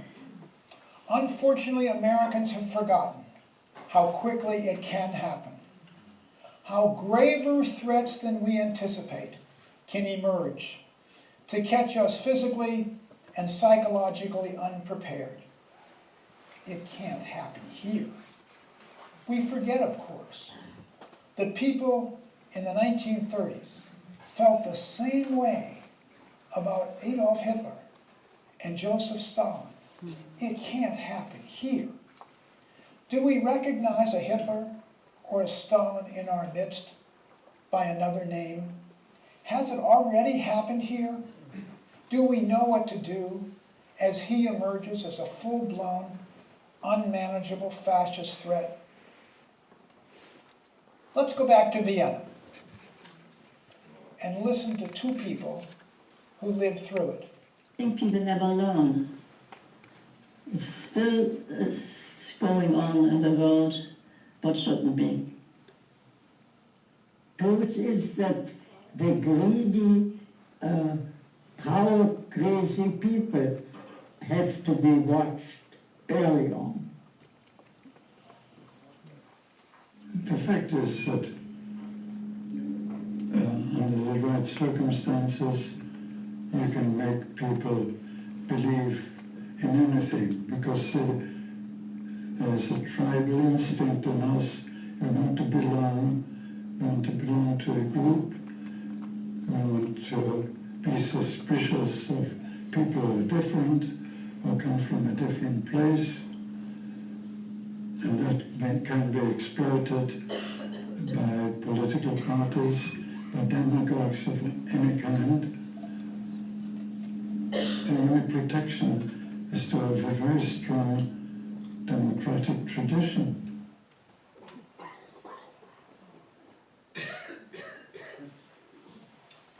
Now, just as in medicine, you get to the fourth step. After you've made the diagnosis, you step back and say, how is this transmitted? How does this disease occur? Maybe the patient ate the wrong thing, or maybe they were bitten by the wrong insect. Is it an infectious disease, or is it an inborn error of metabolism? You step back and you ask the larger question, the how and the why. And we should do the same, the how and the why. How did we get where we are? For what are we responsible?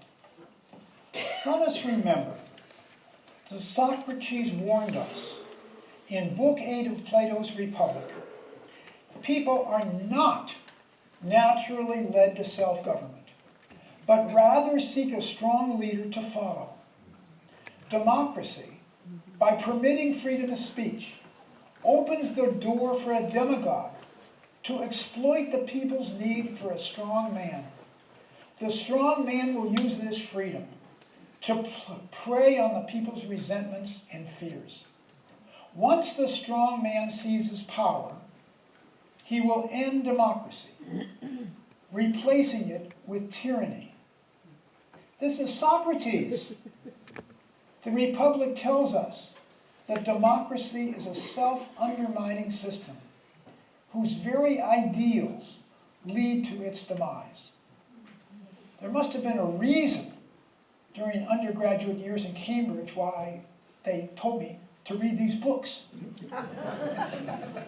It could be argued that today's elites, us privileged, educated liberals and progressives who run our institutions, have become too complacent in our dominance and too conformist in our opinions, unaware of all those millions out there whom we don't see and would rather not know about. How many friends of yours, or maybe you get on an airplane, Logan, and you get off in San Francisco, and you have no idea what's in Indiana, Illinois, Missouri, Nebraska, and all across the country. You have no idea. Get in your car and drive it and take a look. Have we been unaware of the populist movement that's weakening our influence, rattling our pieties, and turning our politics upside down? Do we appreciate the heartfelt commitments to polar opposites amongst us? For example, we must appreciate that some feel that abortion is murder and guns mean freedom, while for others, guns mean murder and abortion means freedom. Are we capable of enjoying a meal with those who feel differently than we do? Are you willing to get in your car and drive out there and take a look and listen and talk? Or pretend they don't exist? They do. The world has noted that support for non-democratic options is most evident among those, whether on the political right or the political left, who lack a higher education and are unhappy with their economic circumstances.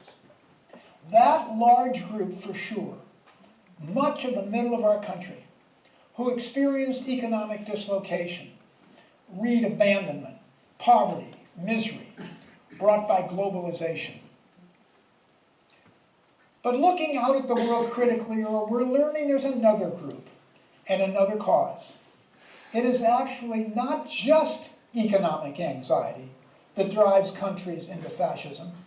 And what happened here in 2016 is not so simple.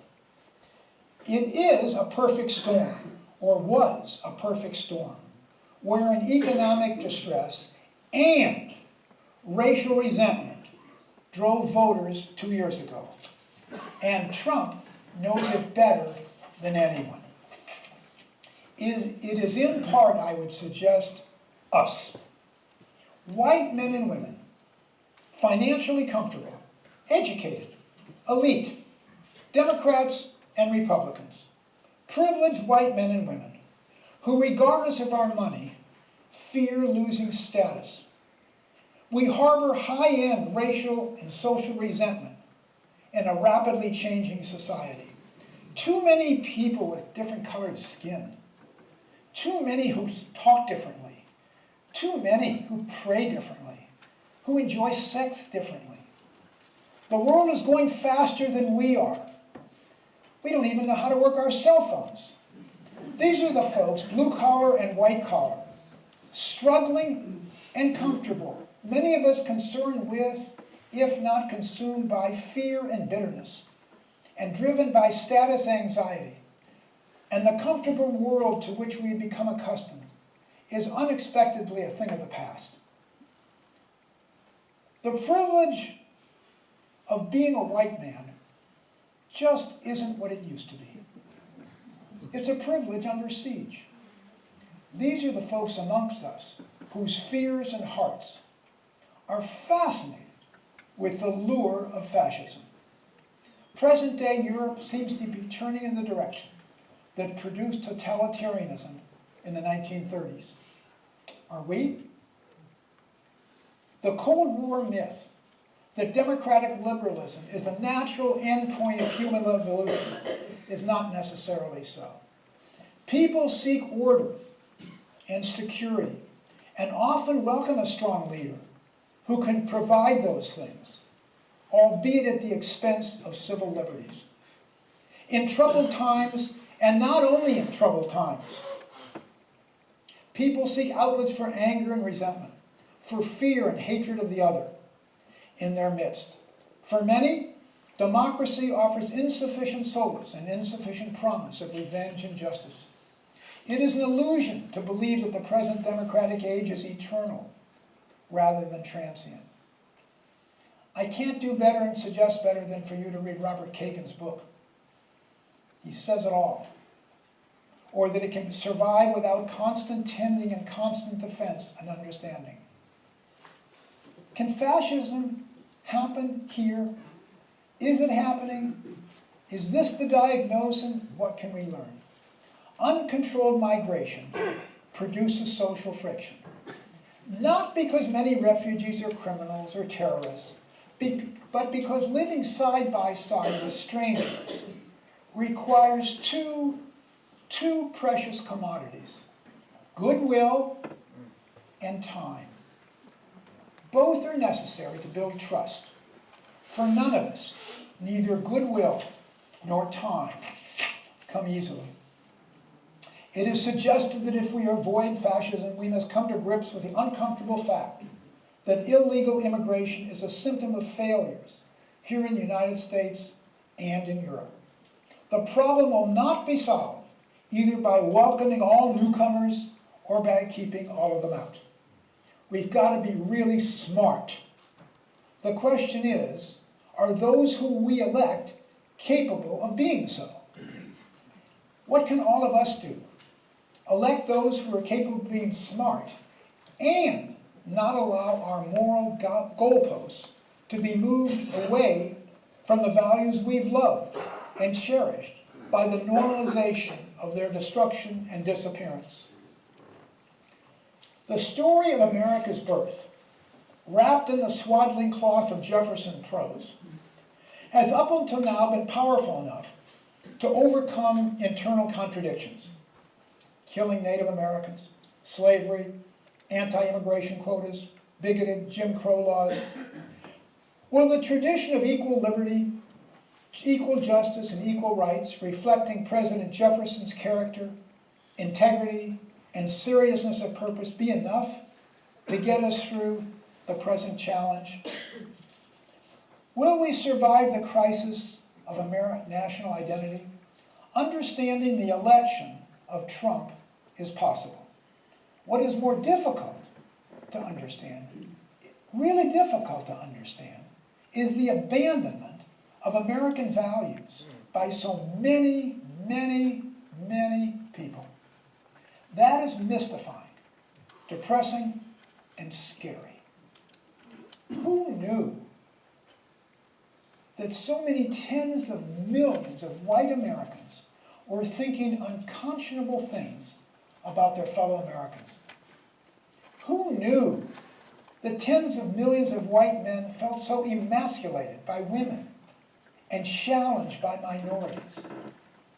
Who knew that after years of seeming progress on race and gender, tens of millions of white Americans lived in seething resentment, waiting for a demagogue to arrive who would legitimize their worst selves and channel them into political power?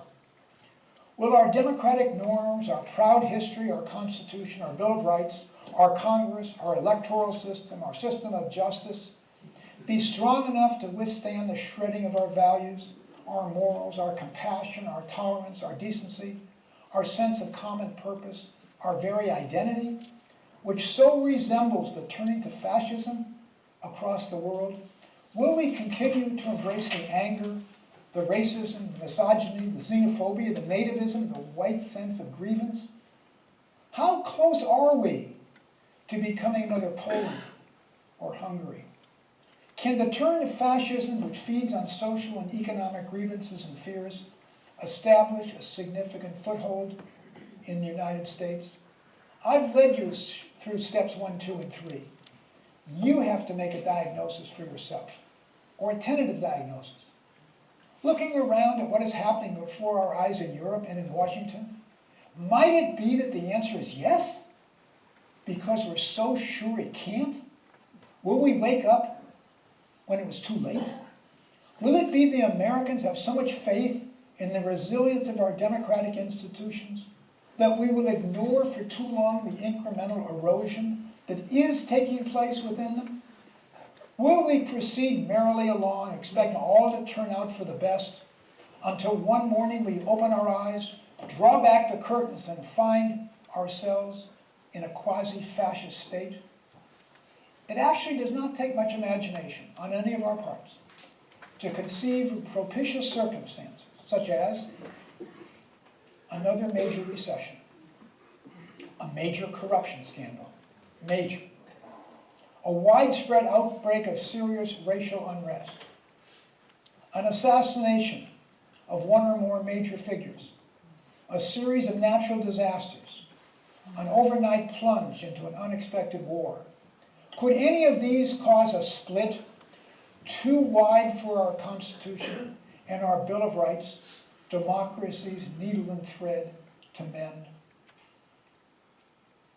Actually, I want to suggest, and it might be argued, that Chief Justice John Roberts last week tried. What have we learned? When we are afraid, angry, or confused, we are tempted to give away bits of our freedom, or somebody else's freedom, in the quest for direction, order, and quiet. When we are uncertain, we would rather have leaders who are strong and wrong than right and uncertain. Demagogues often outperform Democrats in generating popular fervor. And when action is urgently needed, our tolerance for delay disappears. We don't want to be asked, "What do you think?" We want to be told where to march. That is when fascism gets its start. If we believe in the inevitability of progress and the guaranteed continuation of liberal democracy, we are deluding ourselves. The freedom, prosperity, and general peace of our country has enjoyed and overseen for the world for decades is in peril. Most of us have no idea how dangerous things can get, how quickly they can fall apart. Liberal values, though under assault, can remain a force that binds the democratic nations of the world together. The liberal world can be salvaged if the American people decide it is worth salvaging. Even in this dangerous world, human progress and human betterment are possible, but it's not inevitable. While the historical norm has always been toward chaos, entropy, the demons of fascism can be dampened. The better angels of human nature can be encouraged. We must appreciate the precariousness of human freedom, have an abiding dedication to it, and understand that the jungle of chaos and then fascism will always grow back. It will always grow back if we let it. Read Robert Kagan. Can America continue to exhibit a brand of leadership under a president who doesn't attach much weight to either international cooperation or democratic values? The answer matters, because although nature abhors a vacuum, fascism loves one. A lot of you came up to me and said, so what do we do? What can we do? You're free, you've heard step one, describing what fascism is. You've seen step two, we've looked at nations that are essentially fascist, and now you've been given the facts, man, just the facts. It's up to you to decide where we are and what kind of a diagnosis you want to describe to what's happening. But the question comes up, what can we do? I have basically two suggestions, and then I want to open up, we have time for discussion. My first suggestion is actually pretty easy, and that's what you hear, everybody go vote. Tell everybody to vote. Okay, I think that's obviously a good idea. But that ain't going to do the whole thing. And I want to tell you, I'm not here to sell anything. But you're asking for suggestions, what can we do? Because I'm concerned. Otherwise, I wouldn't have spent so much time putting this together. There are three organizations that I have been contributing, Faye and I, for a very, very long time. It is these three organizations that you need to know about, because let me tell you what they're doing. These are the three organizations that are fighting every day so that we don't have a fascist state. And they have a whole phalanx of lawyers who are in courts every day across the country. And they need your support. They get my support. These organizations have grown. The legal staffs, as you can imagine, in the past 2 years have had to mushroom, and they need our support more than ever. There are pamphlets outside on the table. This is not a paid announcement. But I urge you, voting, do it. But pick up one each of these pamphlets. They're all out there. Each of the organizations absolutely knows what we're doing this morning here. They were happy, obviously, to send me the pamphlets for you to pick up. Pick up one of each. The Southern Poverty Law Center fights hatred. Every day in courts across the country. You say, who fights? Who fights against the government? These three organizations, with their highly, highly skilled lawyers. They were picking, last weekend, do any of you know Dave Bradley, attorney in town? Okay, he lives around the corner. He invited me, every year he invites me to go to a lecture down in Concord. Last year it was David Souter, and this year, just last week, they had a symposium on separation of church and state in Concord. It was fabulous, put on by the University of New Hampshire. And one of the attendees was the legal director of Americans United for Separation of Church and State. Americans United for Separation of Church and State is exactly that. They have a whole phalanx of lawyers, of whom this gentleman last week, whom I spent the morning listening to, and then I took him out to lunch. He has a whole legal team, and every month they're hiring more brilliant lawyers to fight against what is happening. And they got to be paid.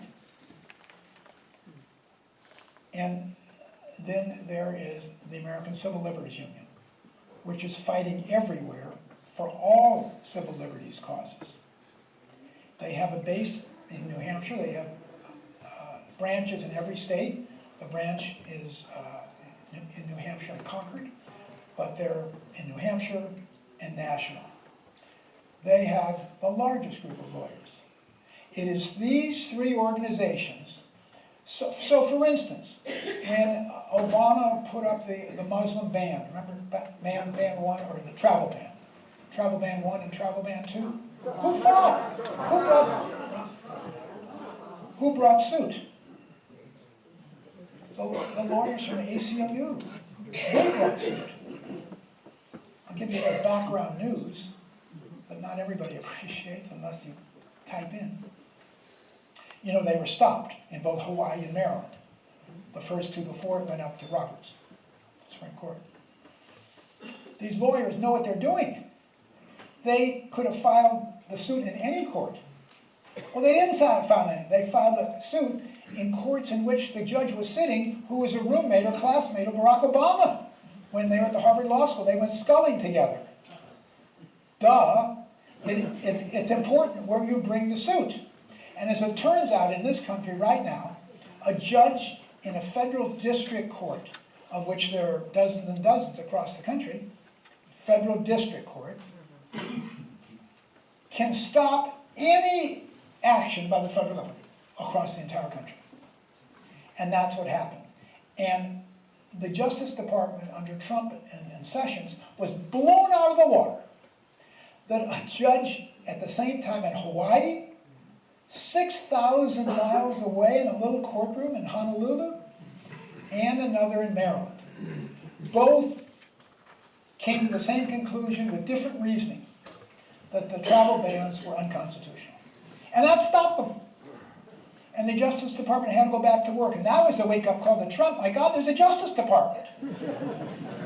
Well, that may seem funny, but what I'm urging you to do, and I'm happy to hear other suggestions, is your support for these three organizations: Americans United for Separation of Church and State, the American Civil Liberties Union, and the Southern Poverty Law Center. Outside on the table are these three small pamphlets. And take one of each. Take it home and read through it. If you see fit to send them $25 or $250, whatever you think you can do, that money will go directly to pay attorneys who are fighting this. Personally, I don't know any better way. This is a direct line to people dedicated to fighting this.